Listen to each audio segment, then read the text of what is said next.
લક્ષ્ય ચેનલના માધ્યમથી લક્ષ્ય જીવન મંત્ર કાર્યક્રમ નિહાળતા તમામ દર્શકોનું ફરી પાછું હું હરદેવ આહિર આપ સૌનું દિલથી સ્વાગત કરું છું, આપ સૌને આવકારું છું. આપણે વાતો કરતા હતા એવા એક દિગ્ગજ કલાકાર એટલે લોક સાહિત્ય અને હાસ્ય કલાકાર દિગુભા ચુડાસમા સાથે. તો ફરી પાછા આપણે લક્ષ્ય જીવન મંત્ર કાર્યક્રમમાં દિગુભા સાથે વાતો કરવા જઈ રહ્યા છીએ. ત્યારે દિગુભા, આ કાર્યક્રમમાં ફરી પાછું આપનું હાર્દિક સ્વાગત કરું છું, આપને આવકારું છું. અને દિગુભા સાથે પ્રથમ એપિસોડમાં આપણે વાતો કરેલી કે એમની એક લોક સાહિત્યની અને હાસ્યની યાત્રા સફળ નીવડી અને એ યાત્રા અત્યારે હજારો લોકો, લાખો લોકો અને યુવાનો જેમની હાસ્યની વાતો સાંભળે છે. ત્યારે મારે દિગુભાને એ પૂછવું છે કે શરૂઆતના આપના કાર્યક્રમો જ્યારે હતા જી, ત્યારે દિગુભાઈ એવું બનેલું ક્યારે કે ભાઈ આખી રાત તમે બેઠા હોય કાર્યક્રમમાં અને તમારો વારો જ ન આવ્યો હોય બોલવાનો? સારો પ્રશ્ન છે. હા, થતો કલાકાર છે હા, એને આમ તો હંમેશા છેલ્લો રાખવામાં આવતો હોય છે કે કદાચ 3 વાગે રજૂ કરે, 4 વાગે રજૂ કરે, પછી એને જ્યારે રજૂ કરે ત્યારે ઓડિયન્સ નથી હોતું, ઓછું હોય છે કે કોઈ એને પ્રોબ્લેમ નડતા હોય છે. પણ હરદેવભાઈ, મારે આ જીવન યાત્રામાં ક્યારે પણ એવું નથી બન્યું કે મારો વારો મોડો આવ્યો હોય, મને મોડો રજૂ કર્યો હોય. એક છે કે હું 11 વાગે પછી સ્ટેજ ઉપર જાઉં, એ 100%ની વાત છે. પણ અમારા હાસ્ય કલાકારોનો વારા તો 11 પછી 12 પછી જ આવતા હોય છે. કેમ કે શરૂઆતમાં ગણપતિ વંદના હોય છે, કોઈ લોક સાહિત્યકાર હોય છે, પછી હાસ્યનો વારો. પણ હું જ્યારે પહોંચ્યો પછી તરત મારો વારો તો લગભગ એ રાઉન્ડમાં લઈ લીધેલો જ છે. અને મારો રાઉન્ડ પત્યા પછી હું પાછો તરત નીકળી જતો હોય છું. પણ ક્યારેય પણ એવું મને ફિલ્ડ નથી થયું કે અહીં મારે મોડો વારો આવ્યો, મારો વારો આવ્યો, અથવા તો મારે બહુ રાહ જોવી પડી. પણ પ્રેક્ષકોની પણ આતુરતા હોય છે અને આયોજકો પણ મને ચાનસ આપી દેતા હોય છે. એ કોઈ કદાચ એટલો બધો કે એ વખતે હું લોક સાહિત્યકાર મોટો પ્રખર મારું એવું નામે નહોતું, પણ એ એક એમની એવી આયોજકોની એવી માનવતા હતી કે આ માણસને આપણે બેસાડી દો, અને લોકો થોડાક ઇંતજારમાં હતા. એટલે અને દિગુભા, બીજો એક મારે વાત કરવી છે આપને કે તમે એમ કહો છો કે ભાઈ શરૂઆતના મારા કાર્યક્રમમાં પણ સતત હું જાઉં એટલે તરત વારો આપી દે, તમે બોલવાની શરૂઆત, જી, બધું કમ્પ્લીટ બરાબર. તો અમે તો ઘણા બધા કલાકારોની મુલાકાત લીધી છે. તો બધા કલાકારોનું કહેવાનું એવું હોય કે ભાઈ અમારો 4 વાગે વારો આવતો, 5 વાગે આવતો, ક્યારેક એવું બનતું કે વારો પણ ન આવતો અને તમારો શરૂઆતમાં જાવ એટલે તરત વારો આવી જાય. તો લોકો શું તમારાથી ડરતા? ના ના ના ના, આમાં ડર ન હોય ને, ડર ન હોય. એને આ તો વાત છે ખાલી કે ભાઈ આમ ડરના હિસાબે કે ભાઈ આ મોટી મોટી મૂછું અને આવું છે અને દિગુભા આવ્યો પેલો વારો આપી દો પછી આપણે આગળ કાર્યક્રમ હલાવીશું, એવું તો નહોતું ને? ડર લોકોને હોય ને તો એ કલાકારને એ બુક જ ન કરે ને. ના, હા, બરાબર, બોલાવે જ નહીં, બોલાવે કે આ માણસ આ ન ચાલે સમાજમાં કે કોઈ પણ જગ્યાએ. પણ ડર નહીં. પણ હું મારો 12 વાગ્યા પછી તો અમારો વારો આવતો જ હોય છે હાસ્ય કલાકારનો. પણ તમારો સ્વભાવ જ એવો કે નેચર જ મારું એવું કે એ તમને ભાવથી, પ્રેમથી, લાગણીથી કે ભાઈ દિગુભા આવ્યા છે તો એમને સન્માન આપવું જોઈએ આપણે. હા, એ સન્માનને જોઈએ અને તમને પ્રેમથી, બરાબર. અને મને આયોજકોને પણ હું દરેક આયોજકોને ધન્યવાદ આપું છું અને સાંભળવાળો ઓડિયન્સને પણ ધન્યવાદ આપું છું કે ક્યારે પણ હું બેઠો તો ઓડિયન્સે કોઈ એવું જ નથી કીધેલું. ન તો મેં તો દિગ્ગજ કલાકારો સાથે કાર્યક્રમો કરેલા છે હરદેવભાઈ, કીર્તિદાનભાઈથી માંડીને ભાઈ ઓસમાનભાઈ, જગમાલભાઈ બારોટ, લક્ષ્મણ બાપા, દિગ્ગજ કલાકારો, આમાં અભેશીભાઈ રાઠોડ, દિગ્ગજ કલાકારો આવી ગયા. કોઈ કલાકાર બાકી નથી આપણા કલાકાર જગતનો. પણ કોઈએ એવું પણ નથી કીધું કે ફલાણા કલાકારને પહેલાં સાંભળવા દો પછી દિગુભાને રજૂ કરો, એવું નહીં. મને રજૂ કર્યો, મારી જે સમય મર્યાદા છે એ લોકોએ શાંતિથી સાંભળ્યું છે અને મને તમામ સમાજે વધાવ્યો છે. એ માટે તમામ સમાજનો પણ હું ખૂબ ખૂબ આભારી છું. અને દિગુભા, મને એવું લાગે છે કે દિગુભા એમ કે ભાઈ બધા કલાકારો હોય, સિનિયર આર્ટિસ્ટ, આમ જેનું નામ હોય, જેને સાંભળવા લોકો આવ્યા હોય અને એની વચ્ચે છતાં તમને સાંભળે છે લોકો, એનું કારણ એવું છે કે દિગુભાનો ચહેરો, એની પર્સનાલિટી જોવા માટે લોકો આમ આતુર હોય એવું તો લાગે છે. કારણ કે તમારી સાથે મેં પણ ઘણી વાર જોયેલું કે દિગુભા નીકળે એટલે લોકો એમની સાથે સેલ્ફી પડાવવા આવે છે, એમની સાથે ફોટો પડાવવા આવે છે. તો તમારી પર્સનાલિટી તો છે જ, એમાં તો હરદેવભાઈ ફોટા અને સેલ્ફી એ તો કલાકારોનો દરેક ચાહક વર્ગ હોય છે.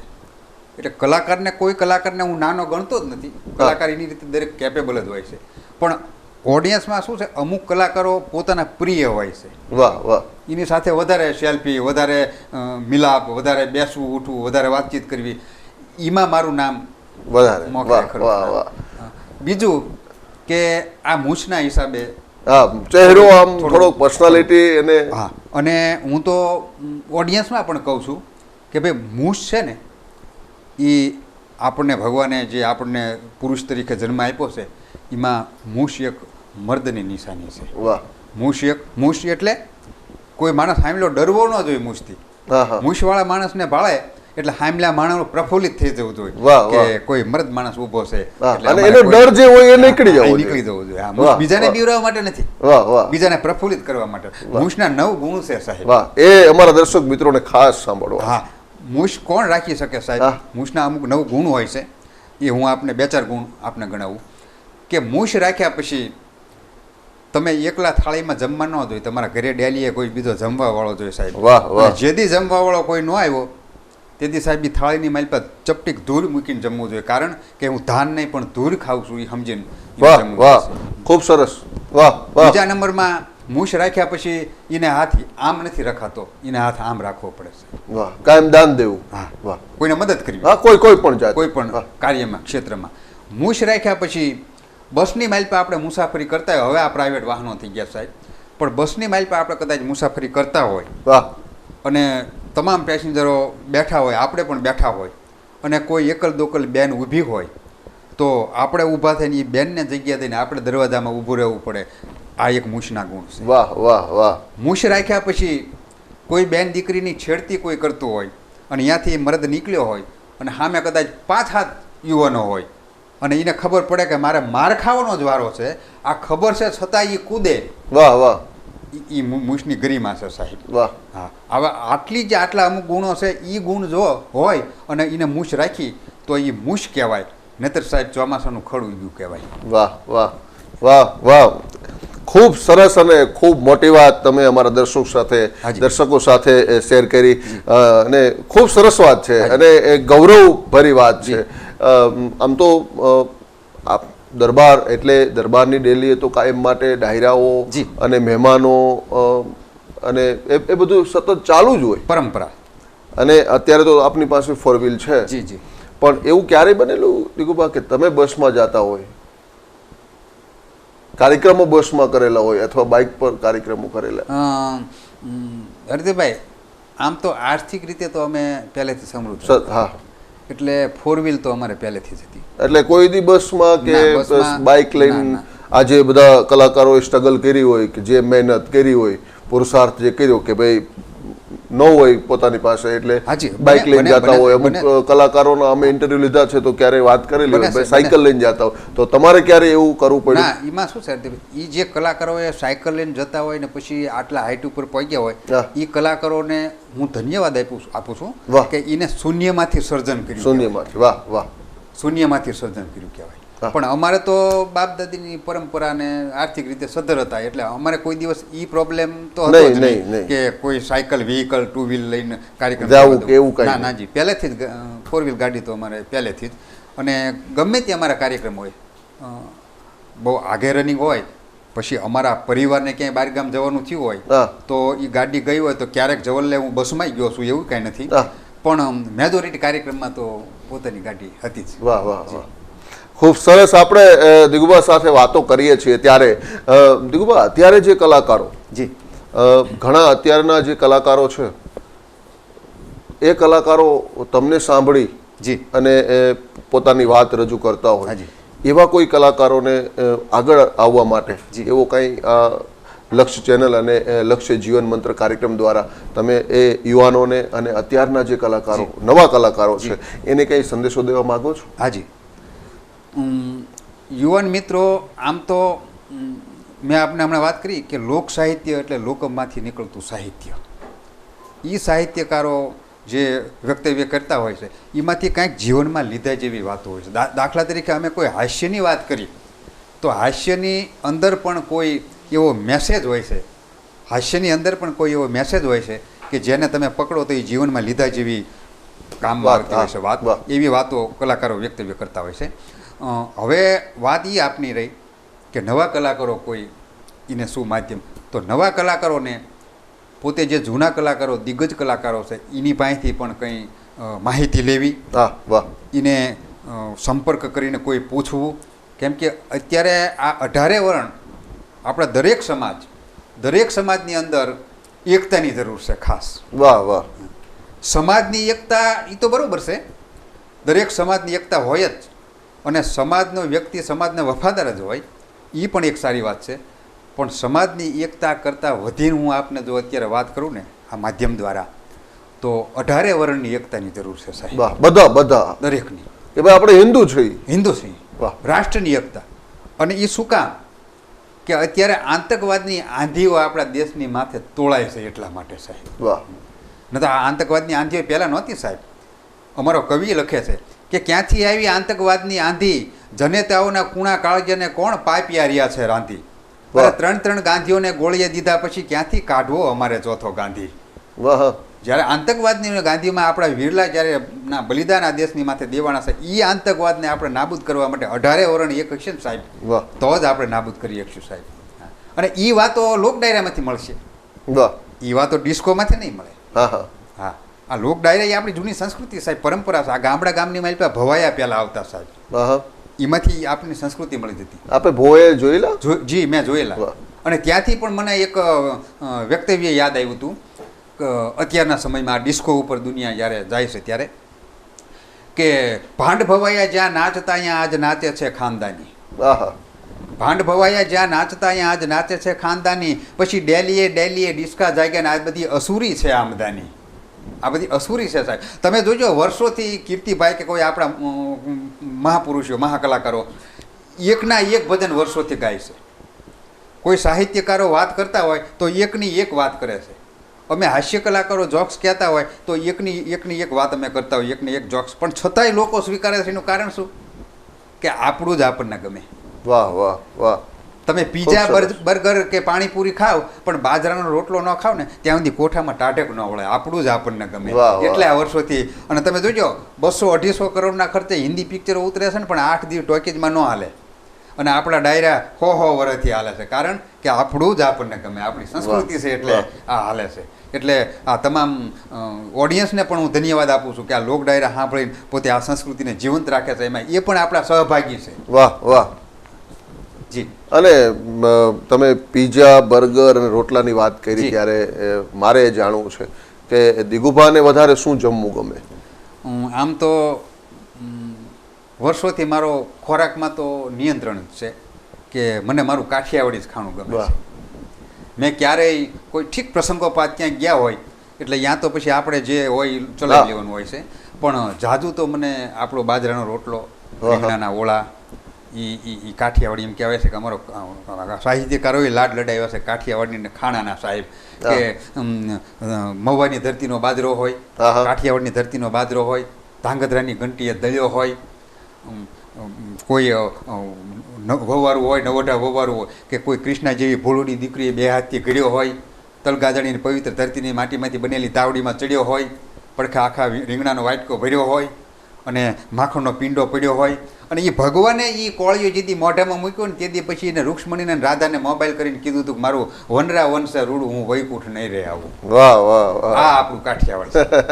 એટલે કાઠિયાવાડી ખાણું આપણને વધારે ગમતું. એટલે રોટલો, ઓળો ને આવી બધી વસ્તુ તમને ખૂબ ગમે. પણ દિગુભાઈ, એક પ્રશ્ન મારે એ કરવો છે કે તમારા કાર્યક્રમોને લઈ અને તમે 10-15 દિવસ એક ધારા બહાર હોય જી અથવા વિદેશ હોય જી, એ વિદેશ દરમિયાન તમે ત્યાં તો આપણો કાઠિયાવાડી રોટલો ને આપણો ટેસ્ટ ટૂંકમાં બનાવી શકો, પણ આપણો જે ટેસ્ટ છે, આપણો ઘરનો જે ટેસ્ટ છે, જે ગામડાનો જે ટેસ્ટ છે એ ત્યાં ન મળે તો કંટાળી ગયા પછી તમે જ્યારે રિટર્ન ઘરે થતા હોય અને બરાબર એરપોર્ટે પહોંચવાનું થાય ત્યારે ઘરે ફોન કરીને ક્યારેય કીધેલું કે ભાઈ આજે હવે રોટલો ને એવું બનાવો, આજ તો હવે ભૂકા કાઢી નાખવા, એવું ક્યારે બનેલું? ના મામા, એવું નથી હરદેવભાઈ. પણ મેજોરિટી પરદેશમાં જે કાર્યક્રમો કર્યા એમાં આપ સાથે જ હતા બધે. હા, પૂજ્ય બાપુની કૃપા. બાપુની વાહ. એટલે ત્યાં પણ આપણને આયોજકો બધા હતા. પણ આમ બનાવતા. તમને ઈચ્છા થઈ હોય કે પછી જમવાની એવું ના, કઈ ના, ફોન ના, ના, એટલે એરપોર્ટ ઉતર્યા પછી પરિવારને મળવાની ઈચ્છા હતી ઉત્સુકતા હોય. વાહ હા પરિવારને મળવાની ઉત્સુકતા હોય, આપણે 10 દિવસ 15 દિવસ બહાર રહ્યા હોય એટલે. પણ ક્યારે પણ મેં એ રીતે ફોન તો નહીં જ કરેલો કે આજ મારે આ જમવું છે, આજ મારે આ જમવું છે. કેમ કે નારી છે ને એ નારાયણી છે, વાહ એ આપણને જે કાંઈ રસોઈ પીરશે ને એ જમવી જોઈએ. 32 ભાત ને 33 ભાતના ભોજનના સ્વાદ આપણને એમાં આવવા જ જોઈએ સાહેબ. કદાચ હુકો રોટલો બાજરાનો દે ને તો આપણને એમાં અમીનો ઓટકાર આવવો જોઈએ. કેમ કે એ પણ આપણી એક અર્ધાંગના છે, એને આપણે કહી ન શકાય કે ફલાણું બનાવો, ઓલું બનાવો કે આ બનાવો. એવું કાંઈ નહીં નહીં, કોઈ દિવસ નહીં. એટલે એવું શોખ કે ના, અને પોતાના પરિવારને પણ એ ઉત્સુકતા હોય છે કે જાજા દિવસે આવે છે તો આપણે આ બનાવીએ, આ બનાવીએ. આપણે આવ્યા પહેલા તો એટલે તમે ફોન કરો એ પહેલા ને બની જ ગયું હોય એટલે ફોન કરવાની જરૂર જ નથી, બરાબર ને? વાહ વાહ. એટલે આમ ગણો એટલે ખૂબ સરસ વાતો હાલે છે. એટલે જમવાની પણ વાત નીકળી છે. દિગુભા, તમારા જીવનમાં એવો એક બધા નિર્ણયો લેતા હોય, અમુક પોતાના ગુરુને પૂછી નિર્ણય લેતા હોય, કોઈ પોતાના વડીલને પૂછી નિર્ણય લેતા હોય. તમે તમારી જિંદગીનો નિર્ણય લેવો હોય તો તમે કોને પૂછો? આમ તો જિંદગીનો નિર્ણય લેવામાં કલાકાર થયા પછી હું મારા આત્માને જ પૂછું છું. હું લગભગ કોઈના નિર્ણય ઉપર હાલતો નથી. મારે કોઈ નિર્ણય લેવો હોય એટલે પૂજ્ય બાપુના ફોટાની સામે હું જોઉં ને પછી મારું હૃદય કહે કે આ કરવા જેવું કામ છે, એટલે એ કાર્ય હું મારી પ્રેરણાથી કરું છું. હૃદય જે કે એ કરો કે હું કરું છું.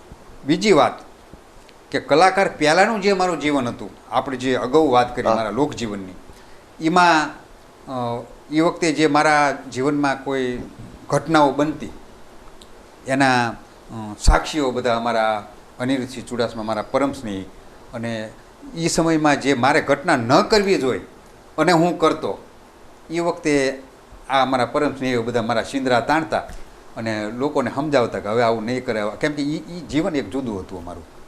અને તરતોફાન આ તે એવું બધું કોઈ ક્યારેક કરી લેતા. પણ એ વખતે મારા પ્રેરણારૂપી આ મારા પરમ સ્નેહી અનિરુદ્ધસિંહનો મને ખૂબ ખૂબ સહકાર, અને આ માધ્યમ ઉપર હાલવા માટે પણ એની મને ખૂબ પ્રેરણા અને એનો મને ખૂબ સાથ. અત્યાર સુધીની યાત્રામાં તમારો સારામાં સારો નિર્ણય કયો? તમે જે જિંદગીમાં નિર્ણય લીધો હોય કે ભાઈ ના આ યોગ્ય નિર્ણય મેં લીધો?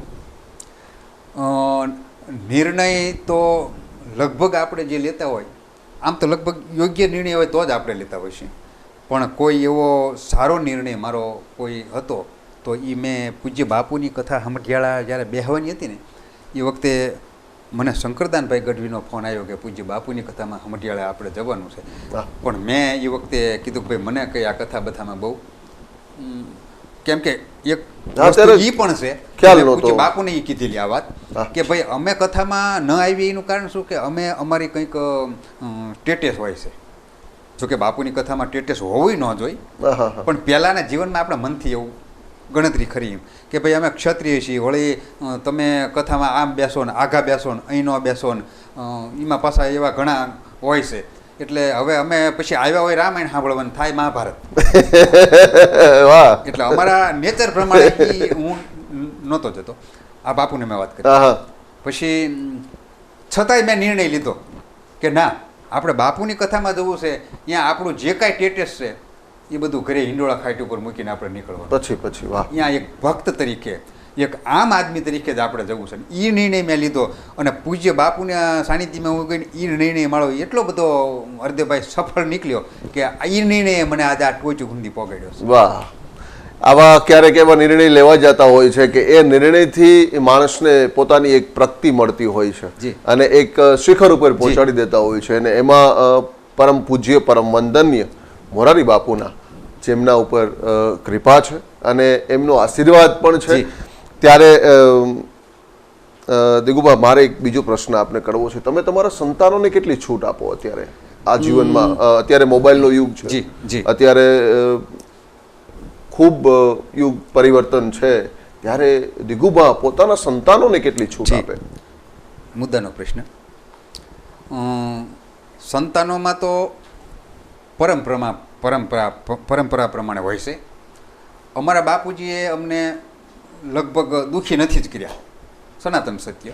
છૂટ જ આપેલી. બધી. કોઈ તમે ગાડીઓ લઈને ફરો કે કોઈ ફિલ્મ જોવા એ સમયમાં જે કાંઈ થતું એ કે ફરવા નીકળો તમે ગીરમાં જાઓ કે ગમે ત્યાં તમે ફરવા, એટલે એ રીતે બધી છૂટ. એટલે એ પરંપરા પ્રમાણે અમને અત્યારે એ ફીલ થાય કે અમારા બાપુજીએ જો અમારી ઉપર દબાવ નથી ડાલ્યો અને છતાંય અમે આ સ્ટેજ સુધી પહોંચ્યા છીએ, તો અમે અમારા સંતાનોને એ કહી છીએ કે અમે તમારી ઉપર કોઈ દબાવ નથી નાખતા, કેમ કે અમારા પિતાશ્રી અમારી ઉપર નથી નાખ્યો એટલે અમે તમારી ઉપર નથી આવતા.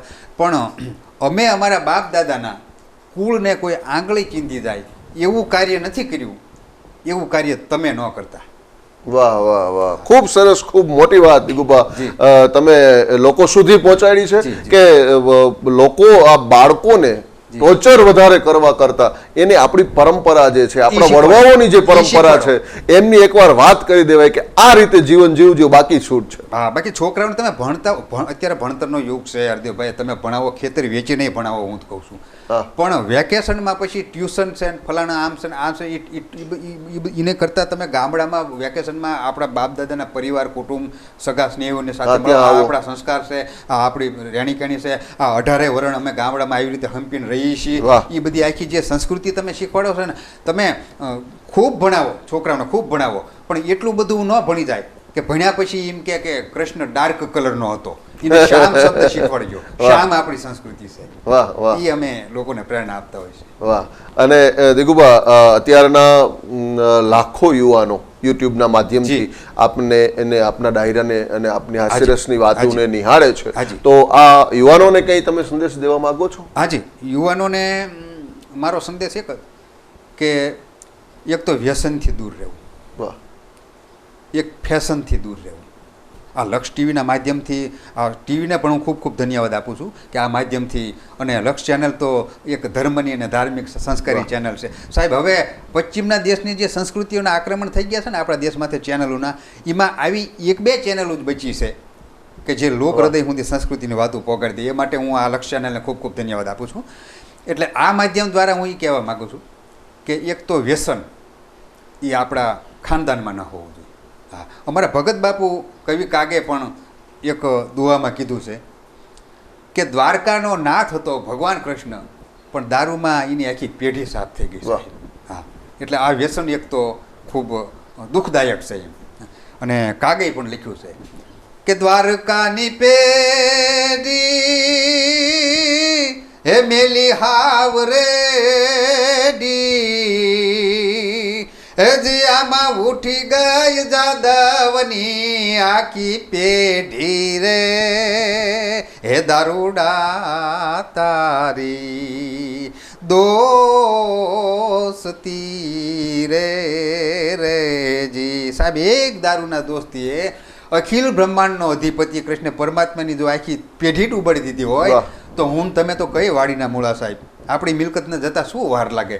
એટલે એક તો વ્યસન છોડવું, આવા મહાપુરુષોએ જે લખ્યું છે એ મનમાં ખ્યાલ રાખવો, વ્યસન છોડવું. એક ફેશન છોડવી, વાહ, કે આપણી જે સંસ્કૃતિ છે, આપણા જે રીત રિવાજ છે એની પરંપરા પ્રમાણે ચાલો. ઠીક છે, આ યુગ પ્રમાણે તમે મોબાઈલ રાખો, બધું રાખો, પણ મોબાઈલનો ઉપયોગ તમે શું કરો છો, વાહ વાહ, એ તમે ધ્યાન રાખજો. એનો ઉપયોગ કરો, એનો સદુપયોગ કરો, ગેરઉપયોગ ન કરો. એટલે અમુક જે આ યુવા પેઢીને, અને યુવા પેઢી આપણી સંસ્કારી જ છે સાહેબ, દરેકને હું તો યુવા પેઢીને પણ ધન્યવાદ આપું છું, કેમ કે આપણા લોક ડાયરાને આપ પણ મોટા મહાન સાહિત્યકાર, એટલે આપ પણ જોવો છો કે આપણા ડાયરાની અંદર યુવા વર્ગ પણ ખૂબ આવે છે સાહેબ. એનામાં કંઈક સંસ્કૃતિ પડી છે ત્યારે એ આવે છે સંસ્કૃતિને માણવા માટે. એટલે એ સંસ્કૃતિને જગાડવા માટે આપણે તો માધ્યમો છીએ, અને યુવા વર્ગ તથા તમામ સમાજને હું એ કહેવા માગું છું, એકતા, એક વ્યસન અને એક ફેશન, આટલાથી છેટા રહીને 18 વરણ એક બનીને આનંદ કરો ભાઈ. અમે તો આનંદ કરવા માટે નીકળ્યા. વાહ વાહ વાહ, એક આનંદનો સંદેશો જ્યારે દિગુભા આપણા લક્ષ ચેનલ અને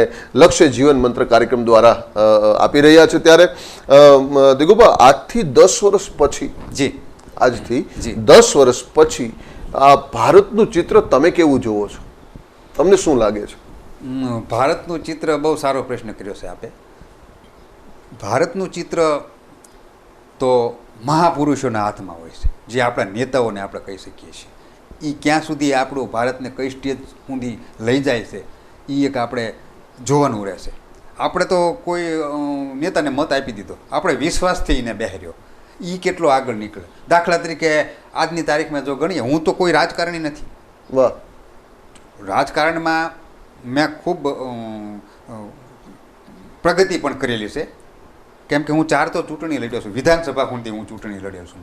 એ રીતે હું રાજકારણી ખરો, પણ કોઈ પક્ષને હારો કેવો, કોઈ પક્ષને મોળો કેવો, એ મારું પક્ષપાત નથી. એક કલાકાર તરીકે, કલાકારને કોઈ પક્ષપાત ન હોય સાહેબ. તમે ચૂંટણી લડેલા ત્યારે કલાકાર હતા? જી, દરેક કલાકારો મારા ઓડિયા ના, હું કલાકાર એ વખતે હતો જ. એક ચૂંટણી હું લડ્યો ગ્રામ પંચાયતની, એ વખતે હું કલાકાર નહોતો. પછી તાલુકાની લડ્યો, જિલ્લાની લડ્યો, વિધાનસભાની લડ્યો, એ વખતે હું કલાકાર હતો. અને દરેક કલાકારો મને સહકાર પણ આપેલો ખૂબ. પણ પક્ષ એવો મેં પસંદ કરેલો એટલે એમાં કોઈ પણ ચૂંટણીમાં મારી જીત નહોતી થઈ. જુવાળ પ્રમાણે પક્ષો હાલતા હતા, સમાજ હાલતો હતો. એટલે મારો કહેવાનો ભાવાર્થ કે તમે એને બેહારો. અત્યારે દાખલા તરીકે આ હું કોઈ વખાણ નથી કરતો, પણ નરેન્દ્રભાઈ મોદી છે એ આજની તારીખમાં સાહેબ મને કેપેબલ માણસ લાગે છે કે એને હાલની તારીખમાં વર્તમાન કાળમાં આજની તારીખનો તમે દાખલો લ્યો ને તો એને 170 કલમ, 35 એની કલમ, જે વર્ષોથી 80 વર્ષથી જે જનેતા આપણી ભારત માતા દુઃખી હતી, એક કલમ માટે જે આપણી ભારત માતા, જે કાશ્મીરી ભારત માતાનું મસ્તક કહેવાય, એ એક કલમ માટે જે મસ્તક દુઃખી હતું, 80 વર્ષથી એનો કોઈ નિચોડ નહોતો આવતો, એ એક અટંગી વાણીઓ અને એક મોદી, આ બે થઈને જે ભારત માતાને ગૌરવ અપાયું છે ને આપણે દરેક ભારતીયોનું માથું ઊંચું કર્યું છે, એ માટે હું એ રાજકારણીઓને, એવા રાજકારણીઓને ધન્યવાદ આપું છું કે ખરેખર દેશમાં આવા રાજકારણીઓ જરૂરી છે. વાહ, ખૂબ સરસ રીતે આપણે જ્યારે દિગુભા સાથે વાતો કરીએ છીએ ત્યારે દિગુભા, ઈશ્વરને, પરમાત્માને લોકોને ફરિયાદ હોય છે. જ્યારે કોઈ મુસીબત આવતી હોય ત્યારે પણ આપણે પરમાત્માને ફરિયાદ કરતા હોય કે ભાઈ આ અમારા માટે દુઃખ નાખ્યું, હવે હળવું કરો. પણ દિગુભા અત્યારે એક સારા લેવલ પર, એક કલાના ક્ષેત્ર ઉપર ટોપ ઉપર પહોંચી ગયા પછી દિગુભાને, પરમાત્માને, ઈશ્વરને કોઈ ફરિયાદ છે? ઈશ્વરને મારે કોઈ ફરિયાદ તો નથી, પણ વિનંતી છે. વાહ. કે ફરીવાર કદાચ તું મને જન્મ આપ. વાહ. ફરીવાર તો મને મારું ભળિયાદ ગામ જ આપજે. વાહ. મારો ઈ જ મા બાપ આપજે, મને ઈ જ સંતાનો અને બાળકો આપજે, અને મને ઈ જ મારું મિત્ર મંડળ આપજે. આટલી ભગવાનને ફરિયાદ નહીં પણ મારી એ વિનંતી ખરી. વિનંતી છે. હા, કે ફરી વાર પણ કદાચ મને આ લોક સાહિત્યની પ્રેરણા રૂપે હું ફરી પણ આ દેશને કાંઈક મારું વ્યક્તિત્વથી કાંઈક વિચારો, હું સારા વિચારો જગતને આપી શકું, એટલે આટલી મારી ભગવાનને વિનંતી કરી. વાહ વાહ, ખૂબ સરસ રીતે આપણે વાતો જ્યારે દિગુભા સાથે કરી રહ્યા છીએ ત્યારે દિગુભા, એક પ્રશ્ન મારે એ છે કે બધાના જીવનમાં કંઈક કંઈની આદત હોય, જે જેમની ખરાબ આદત છે, નાની નાની આદતો બધાને હોય, કોઈને ક્રોધ આવતો હોય, એવી આદતો જે છે એમાંની એવી કોઈ આદત ખરી કે જે તમે કાઢવા માંગતા હોય? આદત તો મારે બીજી કોઈ નથી, પણ હું કાઢવા માગું છું એવી આદત કોઈ હોય તો હું, મારો જાગવાનો ટાઈમ બહુ મોડો, 11 વાગે હું જાગું છું સાહેબ રોજ. હા, કેમ કે કાર્યક્રમ હોય તો બરોબર છે આપણે, પણ કાર્યક્રમ ન હોય તો પણ એ જે જૂની પરંપરા, જે પછી કુંવરને જગાડવા આવતા ને જાગતા, એ બધું હજી મગજમાંથી જતું નથી. આ લોકશાહી આવી ગઈ એટલે એ પરંપરા રહે છે, એટલે હું વહેલા જાગવાનો. પછી બીજા નંબરમાં શું છે કે જાગ્યા પછી આપણે બીજાને જગાડી શકાય સાહેબ. એટલે આપણે મહેનત માટે કહીએ કે ભાઈ આપણે એક તું ભગવાન પરમાત્મા મને થોડોક વહેલો જગાડ ને તો હું લોકોને કંઈક વહેલા જગાડું. વાહ વાહ, ખૂબ સરસ.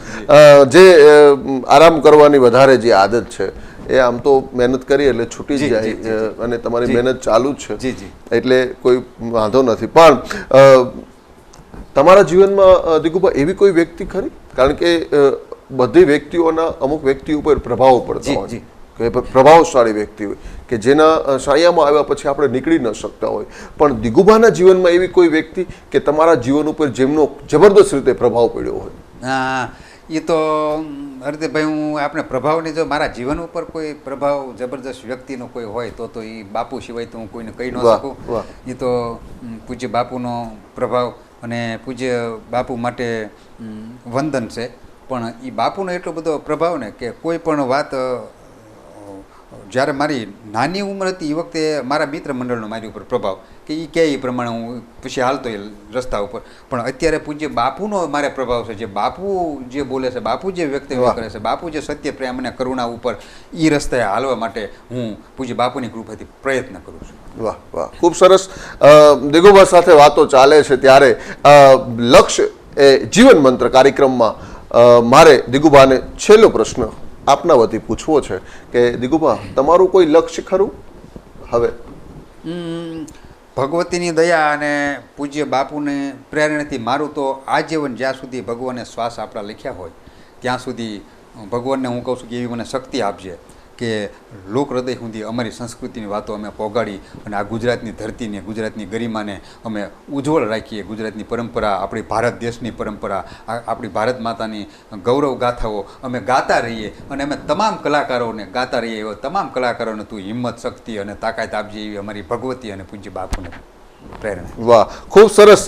આ તમારું લક્ષ્ય છે. તો લક્ષ્ય એ જીવન મંત્ર. તો છેલ્લો પ્રશ્ન મારો, તો દિગુભાનો જીવન મંત્ર શું?